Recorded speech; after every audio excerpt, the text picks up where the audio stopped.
Hello everyone, आपका फिर से स्वागत है आपके अपने यूट्यूब चैनल एगे लर्नर्स पॉइंट पर। जैसे कि आप सभी को पता है कि आपका सुबह मॉर्निंग में टेस्ट हुआ था, तो उसकी आंसर की को यहाँ पर हम सोल्व करने वाले हैं। इसलिए यार जिसने भी टेस्ट दिया है अच्छी बात है, जिसने नहीं दिया है वो भी इस लेक्चर को कंप्लीट देख लेना, क्योंकि यार इस टेस्ट में जितने भी क्वेश्चन रखे गए हैं वो सभी मोस्ट इंपॉर्टेंट है और आपसे एग्जाम में पूछे जाने की संभावना है। ठीक है, इसलिए यहाँ सबसे पहले तो वीडियो को आपको पूरा देखना है। ठीक है, एक भी क्वेश्चन को आपको स्किप नहीं करना है। इसके साथ साथ जो भी नए स्टूडेंट है वो सबसे पहले चैनल को सब्सक्राइब कर लीजिए और ऐसे ही एग्रीकल्चर रिलेटेड डेली वीडियोस के लिए और लाइव टेस्ट के लिए चैनल को सब्सक्राइब और जो पास का बेल आइकन आएगा तो इसे ज़रूर दबा देना, जिससे जब भी हमारी कोई नई वीडियो अपलोड की जाए तो आपको नोटिफिकेशन साथ साथ मिलते रहे। ठीक है, चलो आज की वीडियो स्टार्ट करते हैं। आज का नया सीख लेते हैं। तो आज का हमारा फर्स्ट क्वेश्चन था कि जो कि वह किस्म कौन सी होती है जो कि भूसी रहित होती है। अब यहाँ पर याद रखिएगा, आपको इस बात का हमेशा ध्यान रखना होता है कि भूसी रहित मतलब हुस्कलेस वैरायटी कौन सी होती है। याद रखिए, एक मोस्ट इंपॉर्टेंट क्वेश्चन है, कई बार आपसे एग्जाम में पूछा गया है, तो स्पेशली आपको इसका याद रखना होगा कि भूसी रहित वैरायटी कौन सी होती है, जो कि ये होती है हाँ डोलमा होती है। कौन सी होती है? डोलमा होती है। राइट आंसर कौन सा है? Third option. ठीक है, नेक्स्ट क्वेश्चन की बात करेंगे तो नेक्स्ट क्वेश्चन आप देख सकते हो कि गेहूं में क्राउन रूट प्रकट होती है।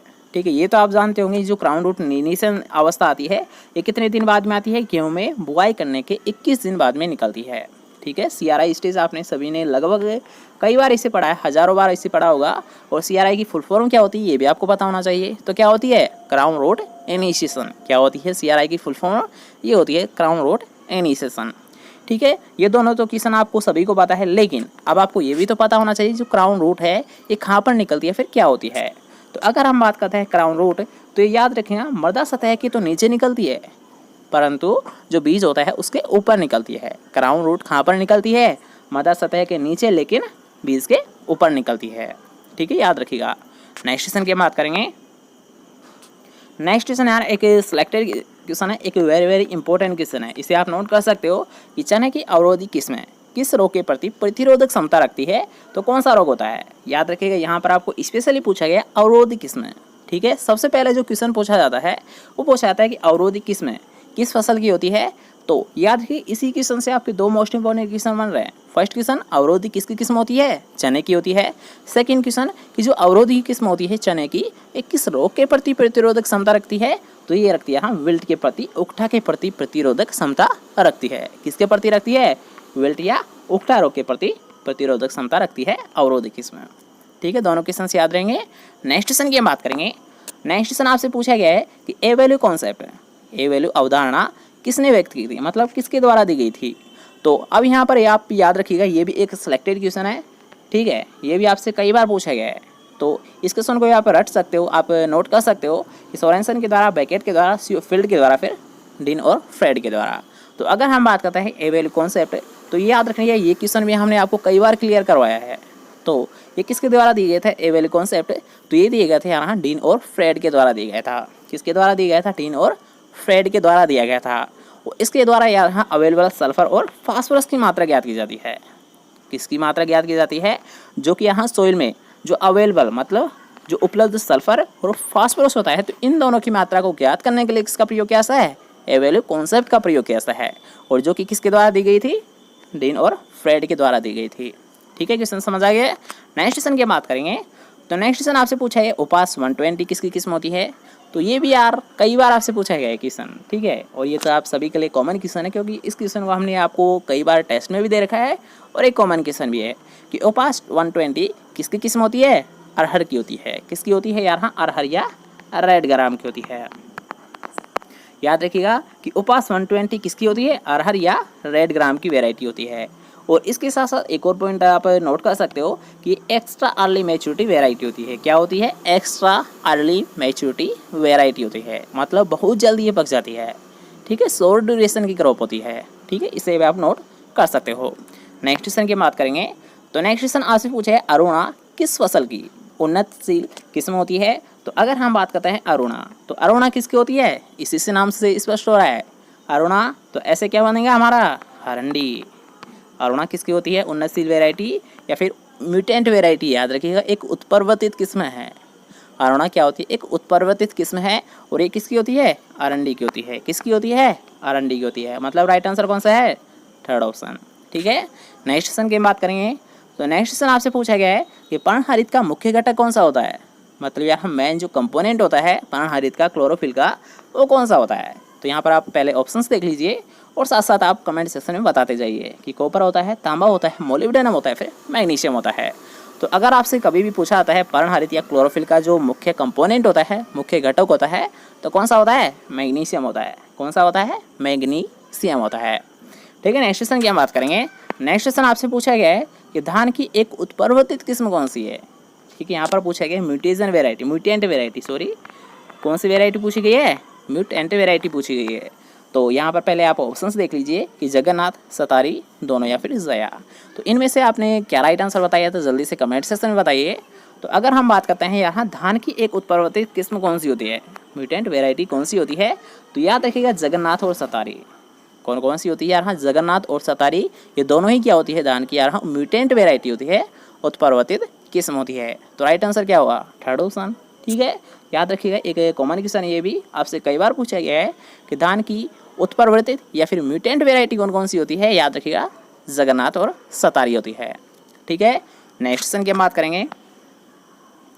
नेक्स्ट क्वेश्चन एक अच्छा क्वेश्चन है, रिसेंटली जो एग्जाम होती है उनमें एक क्वेश्चन अक्सर पूछा गया है, तो इसे भी आप नोट कर सकते हो कि हाल ही में टर्मिनेटर तकनीक का उपयोग किस फसल में किया जाता है। ठीक है, यहाँ पर आपको एक वर्ड दे रखा है टर्मिनेटर। कौन सा दे रखा है यहाँ, टर्मिनेटर तकनीक के बारे में आपसे पूछा गया है कि किस फसल में इसका प्रयोग किया जाता है, ये आपसे पूछा गया है। ठीक है, तो याद रखिएगा अगर हम बात करते हैं टर्मिनेटर तकनीक, तो इसका जो प्रयोग किया जाता है, ये किया जाता है यहाँ कपास में किया जाता है। किस में किया जाता है, यहाँ कपास में किया जाता है।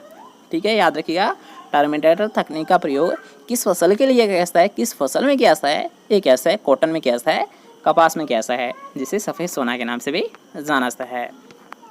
कपास को किस नाम से जाना जाता है, सफ़ेद सोना के नाम से जाना जाता है।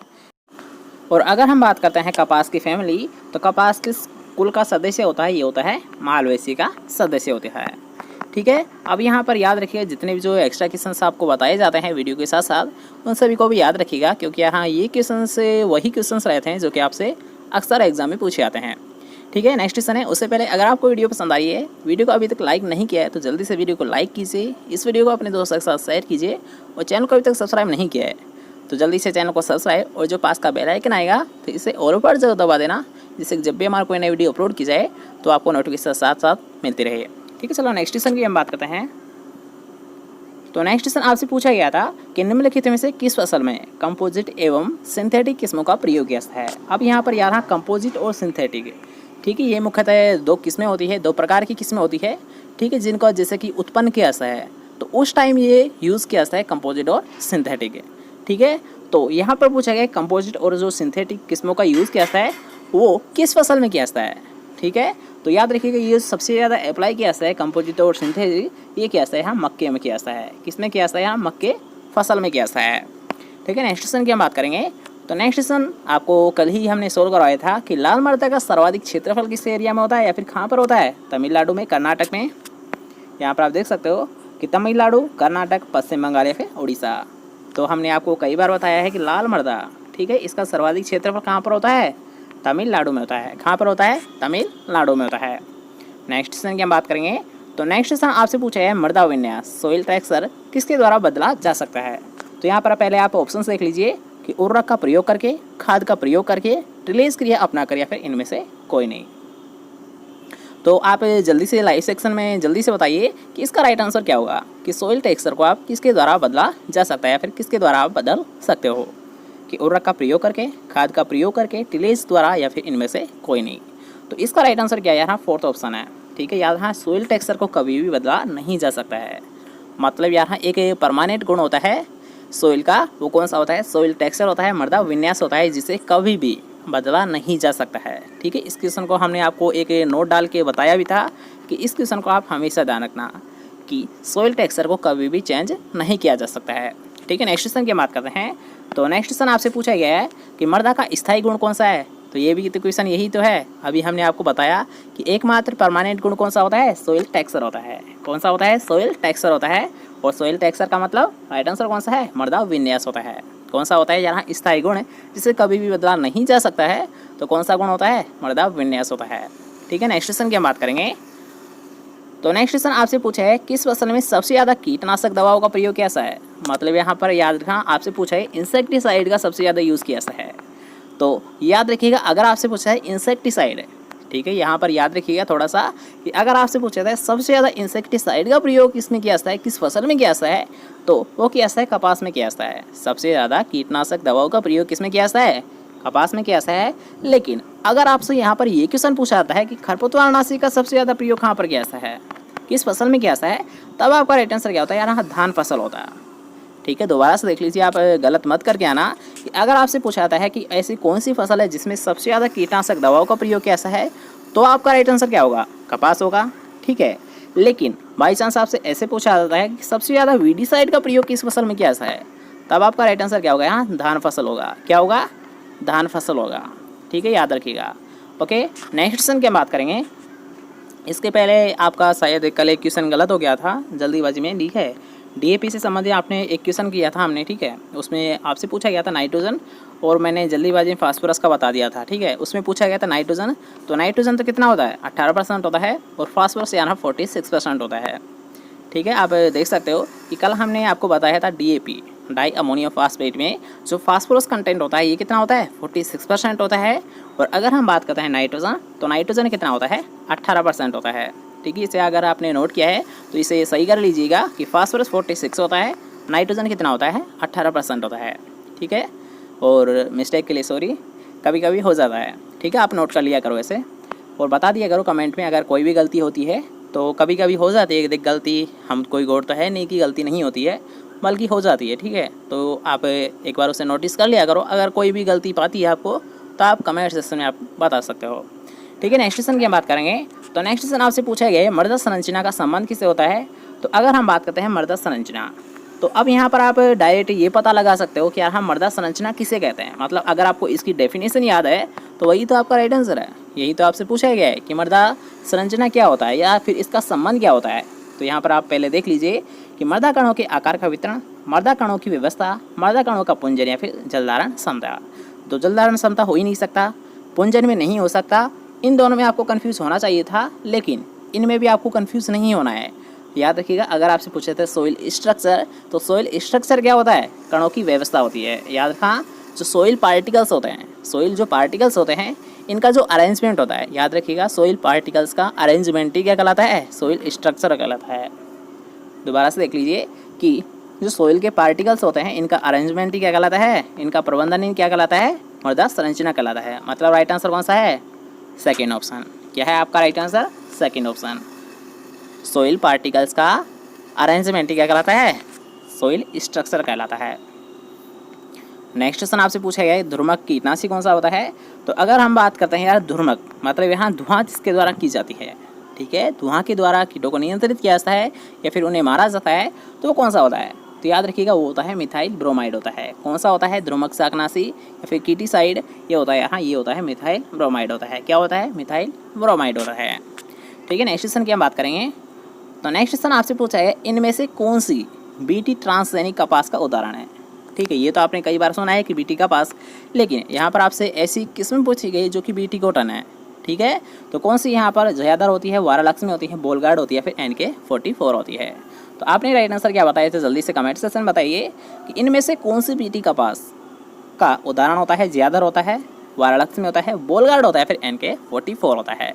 तो अगर हम बात करते हैं ट्रांसजेनिक कपास, तो इसका क्या उदाहरण है, तो ये होता है यहाँ बोलगार्ड होता है। कौन सी दिया, हाँ बोलगार्ड क्या होती है, एक बीटी कॉटन होती है। क्या होती है, बीटी कॉटन होती है। और इस बीटी कॉटन में बीटी क्या होता है, बेसिलस थुरेंजिस नामक एक जीवाणु होता है, एक बैक्टीरिया होता है। ये बीटी क्या होता है यार, हाँ बीटी कॉटन में ये एक प्रकार का जीवाणु होता है। और कौन सा होता है, बेसिलस थुरेंजिस नामक बैक्टीरिया होता है। ठीक है, नेक्स्ट क्वेश्चन की हम बात करेंगे। नेक्स्ट क्वेश्चन आपसे पूछा गया है कीट नियंत्रण के लिए प्रकाश पास का प्रयोग किसका उदाहरण है। ठीक है, यानी किस प्रकार का मेथड होता है जो लाइट ट्रैप का हम यूज़ करते हैं।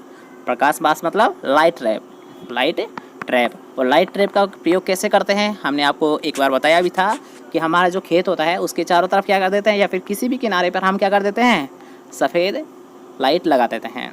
और उसके बाद में हम क्या करते हैं, जैसे कि मान लीजिए यहाँ पर हमने सफ़ेद लाइट लगा दी, इसके नीचे क्या करते हैं, पानी भर देते हैं, फिर मिट्टी का तेल हम रख देते हैं। इससे क्या होता है, जब भी इसके आकर्षित होंगे इस लाइट से कीट, तो क्या होंगे, वो नीचे गिर जाएंगे और नीचे गिरने से जो मिट्टी का तेल होता है फिर जो पानी होता है उसमें डूबकर मर जाएंगे। ठीक है, तो ये होता है लाइट ट्रैप। तो यहाँ पर यही तो आपसे पूछा गया है कि जो आप लाइट ट्रैप का यूज़ करते हो तो ये किस प्रकार का मेथड है। तो अगर हम बात करते हैं किस प्रकार का मेथड होता है, तो ये होता है यहाँ एक भौतिक नियंत्रण होता है, एक मैकेनिकल होता है। क्या होता है, एक मैकेनिकल मेथड होता है। ठीक है, नेक्स्ट क्वेश्चन की हम बात करेंगे। तो नेक्स्ट क्वेश्चन आपसे पूछा गया था एक कमेंट सेक्शन। तो यहाँ पर देखिएगा लीसा। तो सबसे पहले आपको यहाँ पर क्या लिखना था इसके बारे में हम बात कर लेते हैं। तो सबसे पहले जो पॉइंट आपको लिखना था ये लिखना था ऑर्गेनिक फार्मिंग। लीसा का संबंध किससे होता है, ऑर्गेनिक फार्मिंग से इसका संबंध होता है। सेकंड पॉइंट आपको लिखना था कि लीसा की फुल फॉर्म क्या होती है। तो इसकी फुल फॉर्म होती है लो एक्सटर्नल इनपुट सस्टेनेबल एग्रीकल्चर। क्या होती है, लो एक्सटर्नल इनपुट सस्टेनेबल एग्रीकल्चर इसकी फुल फॉर्म होती है। ठीक है, अब यहाँ पर याद रखिए कि ये होती क्या है, ये भी तो आपको पता होना चाहिए। तो ये मुख्यतः दो प्रकार की होती है, एक होती है लीसा, एक होती है हिया। ठीक है, एक होती है लीसा, एक होती है हिया। ये दोनों का संबंध किससे होता है, ऑर्गेनिक फार्मिंग से ही होता है। अब ये होता है क्या, इनमें डिफरेंस क्या होता है इसके बारे में थोड़ा सा ध्यान से समझिएगा कि लो एक्सटर्नल, ठीक है, दो वर्ड आप लिख लीजिए कि लो एक्सटर्नल और हाई एक्सटर्नल। अब यहाँ पर यहाँ एक्सटर्नल सोर्स का यूज़ किया जा रहा है। ये एक्सटर्नल होते क्या है, जैसे कि मान लीजिए आप कोई सी भी खेती कर रहे हो, ठीक है, उसमें इंसेक्टिसाइड का आप यूज़ कर रहे हो, मान लीजिए केमिकल फर्टिलाइजर का आप प्रयोग कर रहे हो, तो ये सब क्या होता है यहाँ एक्सटर्नल में आते हैं। सबसे पहले याद रखिएगा एक्सटर्नल का मतलब है जैसे कि आप इंसेक्टिसाइड का यूज़ कर रहे हो, वीडिसाइड का प्रयोग कर रहे हो, केमिकल का आप प्रयोग कर रहे हो, तो ये जो सभी सोर्स है जिनका आप यूज़ कर रहे हो खेत में यील्ड को प्राप्त करने के लिए, तो इन सभी को रखा गया है यहाँ एक्सटर्नल में रखा गया है। ठीक है, ये बात क्लियर हुई कि एक्सटर्नल का मतलब ये होता है। अब यहाँ पर आप ये तो समझ सकते हो कि हाई मतलब यहाँ इसमें सभी प्रकार की जैसे कि इंसेक्टिसाइड हुआ, फंजीसाइड हुआ, केमिकल हुआ, उन सभी का ज़्यादा प्रयोग किया जाता है, ज़्यादा प्रयोग किया जाता है, जिससे क्या होता है जो हमारी लागत हो जाती है जो उत्पादन लेने के लिए, यह क्या हो जाती है, अधिक हो जाती है। क्या हो जाता है यहाँ हिया में जो हमारी लागत होती है, जो कॉस्ट होती है प्रोडक्शन लेने के लिए, वो क्या हो जाती है, अधिक हो जाती है। जबकि अगर हम बात करते हैं लीसा, तो लीसा में क्या करते हैं हम, लो मतलब कम मात्रा में यूज़ करते हैं। ठीक है, हम यूज़ तो करते हैं जैसे कि केमिकल का यूज़ करते हैं, लेकिन कम मात्रा में यूज़ करते हैं, जिससे क्या होता है हमारी जो कॉस्ट होती है, जो हमारी लागत होती है कम लगती है, और जो यहाँ जो हमारा जो यील्ड होती है, जो प्रोडक्शन होता है, उसकी क्वालिटी भी अच्छी रहती है बजाय हिया के। ठीक है, बस ये दोनों तीनों डिफरेंस होते हैं जो कि लीसा और हिया में होता है। दोनों का संबंध किससे होता है, ऑर्गेनिक फार्मिंग से ही होता है। ठीक है, तो अच्छे से आप समझ गए होंगे दोनों में। तो नेक्स्ट क्वेश्चन की हम बात करेंगे जो कि आज का हमारा लास्ट क्वेश्चन रहने वाला है कि पोमोलॉजी पर शॉर्ट टिप्पणी कीजिए। तो एक कॉमन क्वेश्चन है, ये तो आप सभी ने किया है, ठीक है, कोई ने भी गलत नहीं किया है, अच्छी बात है कि पोमोलॉजी। तो सबसे पहले तो आपको क्या लिखना था, फलों का अध्ययन क्या कहलाता है, पोमोलॉजी कहलाता है। फलों का अध्ययन क्या कहलाता है, पोमोलॉजी कहलाता है। और सेकेंड में आपको लिख देना था कि पोमम प्लस लोगस, और ये किस भाषा का शब्द होता है, लोजगस तो किसका होता है, ग्रीक भाषा का शब्द होता है, और पोमम किसका होता है, लैटिन भाषा का शब्द होता है। ठीक है, बस इतना तो आपको लिखना था शॉर्ट कमेंट में कि फलों का अध्ययन क्या कहलाता है, पोमोलॉजी कहलाता है। सेकंड लाइन में आपको क्या लिखना था कि पोमम प्लस लोगस से मिलकर पोमोलॉजी बना होता है, और जिसमें पोमम किस भाषा का शब्द होता है, लैटिन भाषा का शब्द होता है, और लोगस किस भाषा का शब्द होता है, ग्रीक भाषा का शब्द होता है। ठीक है, बस इतना सा लिख दिया, आपका राइट आंसर हो गया। ठीक है, तो आई थिंक आपको इन 20 क्वेश्चंस में किसी भी प्रकार की कोई दिक्कत नहीं आई होगी। ठीक है, तो वैसे सभी क्वेश्चंस इजी क्वेश्चन थे, सभी क्वेश्चंस यार मोस्ट इंपॉर्टेंट थे। अब यहाँ पर यार एक आपको फ्री एडवाइस दे रहा हूँ, लेना है तो लेना, नहीं तो जाने देना। ठीक है, कि आप कभी भी जो पेपर सोल्व कर रहे हो, चाहे वो आप मैंने एग्ज़ाम में होती है या फिर कैसा भी आप पेपर सोल्व कर रहे हो, तो माइंड पर यार एक प्रेशर मत डाला करो यार, हम माइंड पर ऐसा लोड मत लिया करो यार, ये तो क्वेश्चन हमें आता ही नहीं है, इसे कैसे कर पाएंगे। ठीक है, अगर ऐसी सिचुएशन आती है, मान लीजिए आप मेंस एंट्री एग्जाम में बैठे हो, ये क्वेश्चन हमें नहीं आता है, ठीक है, मान लीजिए एक क्वेश्चन नहीं आया, 2 क्वेश्चन नहीं आए, 3 क्वेश्चन नहीं आए, ठीक है, अगर आपको कंटिन्यू नहीं आए तो कोई दिक्कत नहीं है। ठीक है, माइंड पर आप किसी भी प्रकार का प्रेशर मत डालिए। अगर आपने प्रेशर डाला ना, तो उस प्रेशर की वजह से आप 5 क्वेश्चन तक भूल जाते हो। ठीक है, याद रखना, ये साइंस का फैक्ट है, मैं नहीं बता रहा, बल्कि साइंस इसे बोलती है कि अगर आप माइंड पर ज़्यादा इफेक्ट डालोगे, ज़्यादा प्रेशर डालोगे, तो जो आपको आता है ना, वो क्वेश्चंस भी आप भूल जाओगे। इसलिए याद रखना, कभी भी आप अगर आपको ऐसी सिचुएशन आती है कि कंटिन्यू आपको क्वेश्चंस नहीं आ रहे, तो कुछ नहीं है, उसे स्किप करिए, आगे के क्वेश्चंस को देखिए ना, आगे क्वेश्चंस आपको सभी आते होंगे, तो अच्छी बात है ना। तो याद रखिएगा, जो क्वेश्चंस आपको आते हैं उनको सबसे पहले आपको करना है, जिनके बाद में वो क्वेश्चंस आते हैं जो कि आपको डाउटफुल है। ठीक है, डाउटफुल क्वेश्चंस को आप क्लियर कर लीजिए, क्योंकि उसमें आपके 50% चांस तो होते हैं, जैसे कि क्वेश्चन सही भी हो सकता है और नहीं भी हो सकता है, लेकिन 50% तो चांस है। तो याद रखें, केवल आपको 2 बार रिवाइज करना है। आपका जो पेपर रहता है उसमें फर्स्ट बार वही करना है जो कि आपको बिल्कुल कन्फर्म हो, सेकेंड बार में वही आपको करना है जो कि केवल डाउटफुल हो, यानी 50% जिसके चांस हो। थर्ड क्वेश्चन बार यानी थर्ड बार तो आपको रिपीट ही नहीं करना है आपका पेपर। ठीक है, और इसके लिए आपके लिए स्पेशल वीडियोस ज़रूर बना देंगे, क्योंकि आप पेपर को कैसे सोल्व करना है इसका तरीका भी तो आपको पता होना चाहिए। ठीक है, तो इसके लिए देखते हैं कब लेक्चर आता है। अगर आपको भी चाहिए तो आप कमेंट सेक्शन बता सकते हो आपको किस लेक्चर या फिर किस टाइप का लेक्चर चाहिए, या ये भी आप कमेंट करके हमसे पूछ सकते हो। इसके साथ साथ यार हाँ, अगर आपके माइंड में किसी भी प्रकार का कोई क्वेश्चन रहता है, मान लीजिए आप कभी भी क्लास ले रहे हो और आपको कोई भी क्वेश्चन नहीं आता है, तो उसका साथ साथ आप कमेंट कर देना। ठीक है, अगर आपको किसी भी प्रकार कोई प्रॉब्लम आती है तो आप कमेंट सेक्शन में लिख दिया करो, और यहाँ डायरेक्ट कमेंट करोगे तो मैं रिप्लाई दे पाऊँगा। अगर आप लाइव चैट में कर रहे हो तो मैं रिप्लाई नहीं दे पाऊँगा। इसलिए अगर कोई भी प्रॉब्लम होती है ऐसी जो कि आपके लिए जानना ज़रूरी है, आपके माइंड में डिस्टर्बेंस हो रहा है उस बात से, तो वो बात आप हमसे शेयर कर सकते हो कमेंट करके, या फिर आप व्हाट्सएप ग्रुप या फिर टेलीग्राम ग्रुप पर भी ऐड हो सकते हो। ठीक है, तो अगर आपको वीडियो पसंद आई तो जल्दी इस वीडियो को लाइक कीजिए, इस वीडियो को अपने ज़्यादा से ज़्यादा अपने दोस्तों के साथ शेयर कीजिए, और चैनल को अभी तक सब्सक्राइब नहीं किया है चैनल को लिए सब्सक्राइब। मिलते हैं नेक्स्ट नंबर। जय हिंद, जय भारत, बाय, टेक केयर।